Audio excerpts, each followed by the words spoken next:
आता आम्ही भाईंदरला सेवेला जात आहोत. मी 8:30 वाजता तर इथं उतरलो आणि पहिली बस येऊन गेली वाटतं. आता ही दुसरी बस. जवळपास 200-300 लोक असे सेवेला येतात आणि फार भाग्यानं सेवा मिळतं. मला 2002चा अनुभव आहे.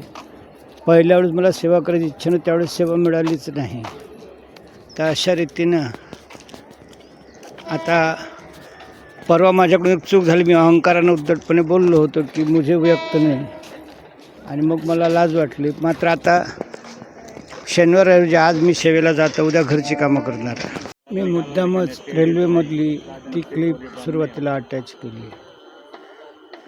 जीवन इतकं बदलेलं असं कधी वाटलंही नव्हतं की नपुसकपणा, नपुसकत्व, वंध्यत्व ह्या गोष्टी कधीतरी 50 वर्षापर्यंत ऐकू येत.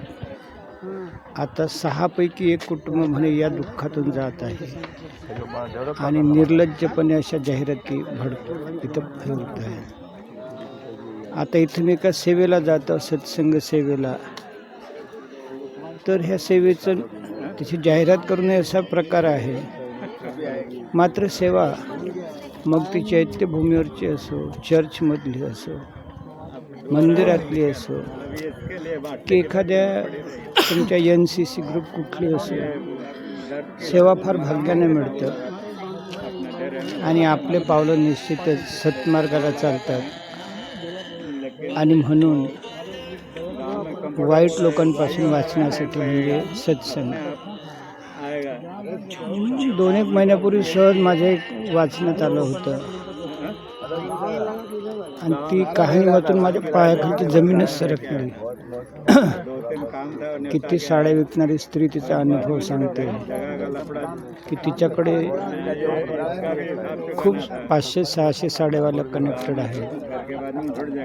आणि एक पॉश श्रीमंत महिला आल्याने म्हणे की मला अशा काही महिलांचे नंबर दे की जे एक रात्र देऊ शकतील, त्यांना मी मालामाल करेन, 5 स्टार हॉटेलमध्ये फिरवेन. आणि म्हणून रमाईची आठवण करणं खूप आवश्यक असतं. कस्तुरबा असो की सावित्रीबाई असो. आणि त्याच्यातही चांगलं पावलं झालं तर जिजाऊ आई झाली तर फारच चांगलं. आणि म्हणून सेवा प्रेम से करो जी या मुद्द्याकडे मी लक्ष वेधत आहोत. तरुणपणी पावलं इकडे जातील तर फार भाग्याचं लक्षण.